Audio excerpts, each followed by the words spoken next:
السلام علیکم مزید ناظرین، پیارے دوستوں، بہنوں، بھائیوں اور بزرگوں، میں حافظ صفد نواز ایڈوکیٹ آپ کو اپنے اسلامی چینل کے اندر خوش آمدید کہتا ہوں، اور ہر روز کی طرح آج بھی ہم انشاءاللہ 11واں پارہ سورۃ یونس آیات نمبر 92 تا 99 تک کی تلاوت، ترجمہ اور تفسیر پڑھنے کا شرف حاصل کریں گے۔ تلاوت شروع کرنے سے پہلے ہم درود شریف پڑھتے ہیں، آپ بھی میرے ساتھ پڑھیں۔ اللهم صل على محمد وعلى آل محمد كما صليت على إبراهيم وعلى آل إبراهيم إنك حميد مجيد.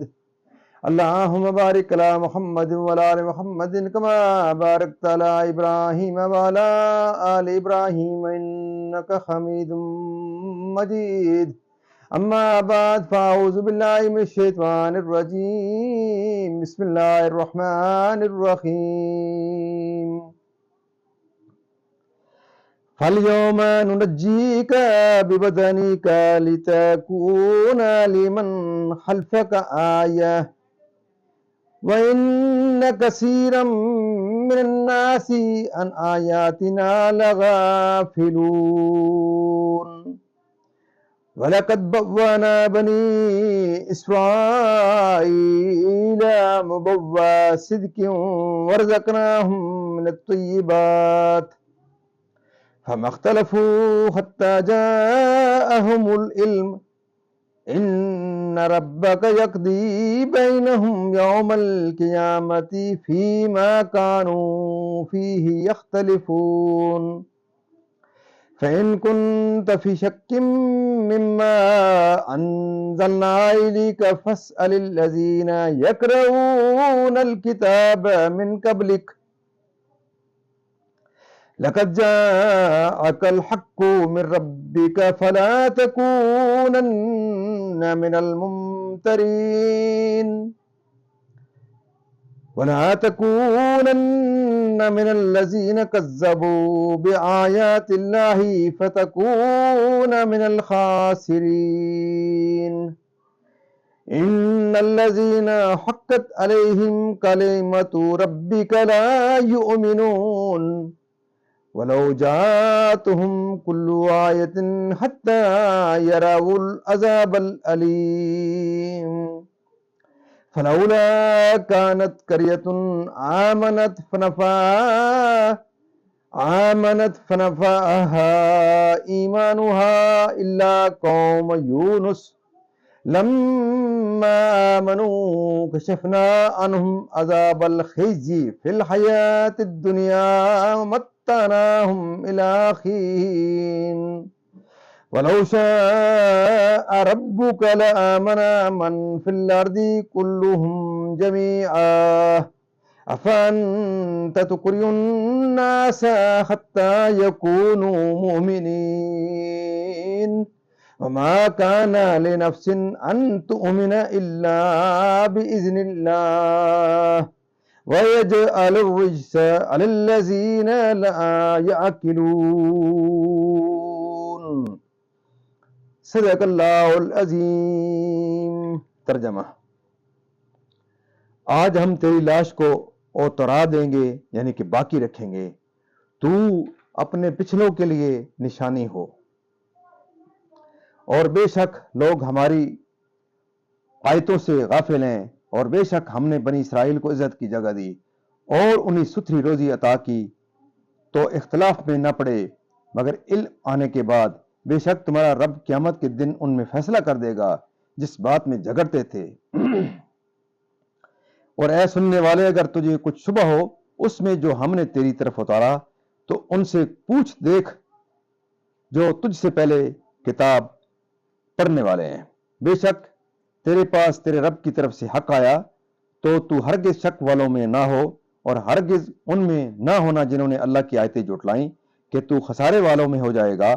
بے شک وہ جن پر تیرے رب کی بات ٹھیک پڑ چکی ہے ایمان نہ لائیں گے، اگرچہ سب نشانیاں ان کے پاس آئیں، جب تک دردناک عذاب نہ دیکھ لیں تو ہوئی ہوتی نہ کوئی بستی کہ ایمان لاتی تو اس کا ایمان کام آتا۔ ہاں، یونس کی قوم جب ایمان لائے ہم نے ان سے رسوائی کا عذاب دنیا کی زندگی میں ہٹا دیا اور ایک وقت تک انہیں برتنے دیا، اور اگر تمہارا رب چاہتا زمین میں جتنے ہیں سب کے سب ایمان لے آتے، تو کیا تم لوگوں کو زبردستی کرو گے یہاں تک کہ مسلمان ہو جائیں؟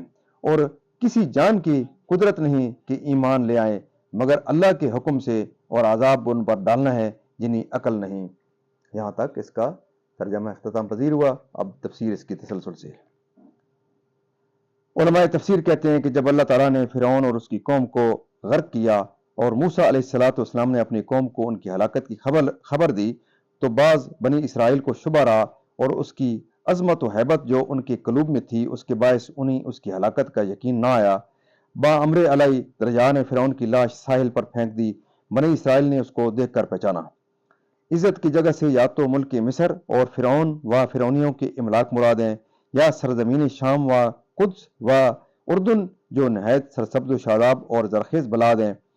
بنی اسرائیل جن کے ساتھ یہ واقعات ہو چکے، علم سے مراد یہاں یا تو توریت ہے جس کے معنی میں یہود باہم اختلاف کرتے تھے، یا سید عالم صلی اللہ علیہ وسلم کی تشریف آوری ہے کہ اس سے پہلے تو یہود سب آپ کے مکر اور آپ کی نبوت پر متفق تھے، اور توریت میں آپ کے صفات مذکور تھے، ان کو مانتے تھے، لیکن تشریف آوری کے بعد اختلاف کرنے لگے۔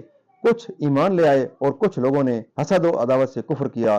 ایک قول یہ ہے کہ علم سے قرآن مراد ہے، اس طرح کہ اسے سید انبیاء آپ پر ایمان لانے والوں کو جنت میں داخل فرمائے گا، اور آپ کے انکار کرنے والوں کو جہنم میں عذاب فرمائے گا۔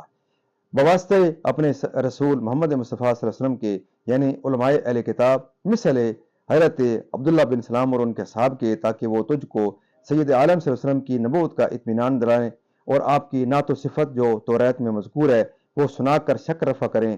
فائدہ شک انسان کے نزدیک کسی امر میں دونوں طرف کا برابر ہونا ہے، خواہ وہ اس طرح ہو کہ دونوں جانب برابر قرینے پائی جائیں، خواہ اس طرح کے کسی طرف بھی کوئی قرینہ نہ ہو۔ محققین کے نزدیک شک اقسام جہل سے ہے، اور جہل و شک میں عام و خاص مطلق کی نسبت ہے کہ ہر ایک شک جہل ہے اور ہر جہل شک نہیں۔ جو براہین لایا و آیات واضح سے اتنا روشن ہے کہ اس میں شک کی مجال نہیں، یعنی وہ قول ان پر ثابت ہو چکا جو لوح محفوظ میں لکھ دیا گیا ہے، اور جس کی ملائکہ نے خبر دی ہے کہ یہ لوگ کافر مریں گے، وہ اور اس وقت کا ایمان نافع نہیں۔ ان بستیوں میں سے جن کو ہم نے ہلاک کیا اور اخلاص کے ساتھ توبہ کرتی عذاب نازل ہونے سے پہلے، قوم یونس کا واقعہ یہ ہے کہ نینوا علاقہ موصل میں یہ لوگ رہتے تھے اور کفر و شرک میں مبتلا تھے۔ اللہ تعالیٰ نے حضرت یونس علیہ السلام کو ان کی طرف بھیجا۔ آپ نے بت پرستی چھوڑنے اور ایمان لانے کا ان کو حکم دیا۔ ان لوگوں نے انکار کیا، حضرت یونس علیہ السلام کی تکذیب کی۔ آپ نے انہیں بحکم الہی نزول عذاب کی خبر دی۔ ان لوگوں نے آپس میں کہا کہ حضرت یونس علیہ السلام نے کبھی کوئی غلط بات نہیں کی ہے، دیکھو اگر وہ رات کو یہاں رہے جب تو کوئی اندیشہ نہیں، اگر انہوں نے رات یہاں نہ گزاری تو سمجھ لینا چاہیے کہ عذاب آئے گا۔ شب میں حضرت یونس علیہ السلام وہاں سے تشریف لے گئے۔ صبح کو آثار عذاب نمودار ہو گئے، آسمان پر سیاہ ہیبت ناک ابر آیا اور دھواں کثیر جمع ہوا، تمام شہر پر چھا گیا۔ یہ دیکھ کر انہیں یقین ہوا کہ عذاب آنے والا ہے، تو انہوں نے حضرت یونس علیہ السلام کی جستجو کی اور آپ کو نہ پایا۔ اب انہیں اور زیادہ اندیشہ ہوا، تو وہ ماں اپنی عورتوں، بچوں اور جانوروں کے جنگل کو نکل گئے، موٹے کپڑے پہنے اور توبہ و اسلام کا اظہار کیا۔ شوہر سے بیوی اور ماں سے بچے جدا ہو گئے، اور سب نے بارگاہ الہی میں گریہ و زاری شروع کی اور کہا کہ جو یونس علیہ السلام لائے اس پر ہم ایمان لائے، اور توبہ صادقہ کی جو مظالم ان سے ہوئے تھے ان کو دفع کیا، پرائی مال واپس کیے، حتیٰ کہ اگر ایک پتھر دوسرے کا کسی کی بنیاد میں لگ گیا تھا تو بنیاد اکھاڑ کر پتھر نکال دیا اور واپس کر دیا، اور اللہ تعالیٰ سے اخلاص کے ساتھ مغفرت کی دعائیں کی۔ پروردگار عالم نے ان پر رحم کیا، دعا قبول فرمائی، عذاب اٹھا دیا گیا۔ یہاں یہ سوال ہوتا ہے کہ جب نزول عذاب کے بعد فرعون کا ایمان اور اس کی توبہ قبول نہ ہوئی تو قوم یونس کی قبول فرمانے اور عذاب اٹھا دینے میں کیا حکمت ہے؟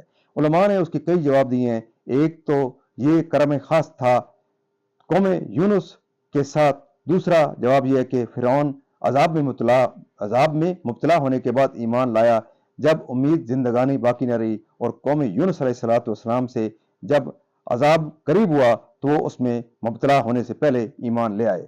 اور اللہ قلوب کا جاننے والا ہے، اخلاص مندوں کے صدق و اخلاص کا اس کو علم ہے، یعنی ایمان لانا سعادت ازلی پر موقوف ہے۔ ایمان وہی لائیں گے جن کے لیے توفیق الہی مساعد ہو۔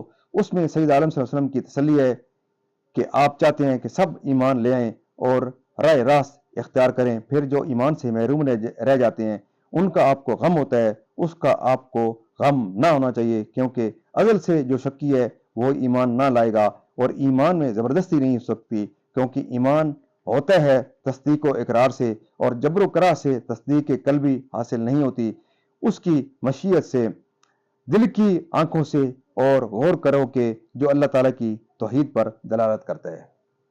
معزز ناظرین، اللہ تعالیٰ کے فضل و کرم سے آج تک کی یہاں تلاوت، ترجمہ اور تفسیر اختتام پذیر ہوئی۔ ہم اللہ تعالیٰ کے دربار کے اندر دعا کرتے ہیں اس کلام مقدس کے صدقے کہ اللہ تعالیٰ میں قرآن پاک پڑھنے، قرآن پاک کو سمجھ کر اور اس کے احکامات کے مطابق حضور پاک صلی اللہ علیہ وسلم کی پاک سیرت کے مطابق اور صحابہ کرام کے نقش قدموں کے اوپر اللہ تعالیٰ ہمیں چلنے کی توفیق عطا فرمائے۔ اللہ تعالیٰ میرے اور آپ کے تمام کے صغیرہ و کبیرہ گناہوں کو معاف فرمائے، تمام پریشانیاں دور فرمائے، تمام بیماروں کو شفائے کاملہ عطا فرمائے، اور اللہ تعالیٰ تمام مرمین کو جنت الفردوس میں اعلیٰ بالا مقام عطا فرمائے۔ اور آپ تمام معزز ناظرین سے یہ استدعا رہتی ہے کہ آپ اس چینل کو ضرور لائک، شیئر، سبسکرائب کریں، اس کی بیل والے آئیکن کو ضرور پریس کریں، خود بھی پوری ویڈیو دیکھیں اور اپنے بچوں کو، اپنے عزیز قربا کو، اور جہاں تک آپ اس آواز کو پہنچا سکتے ہیں ضرور پہنچائیں، کیونکہ یہ صدقہ جاری ہے، اور ہم یہ توقع کرتے ہیں کہ دن قیامت اللہ تعالیٰ کے دربار کے اندر حضور صلی اللہ علیہ وسلم ہماری ضرور اللہ تعالیٰ کے دربار کے اندر شفاعت فرمائیں گے۔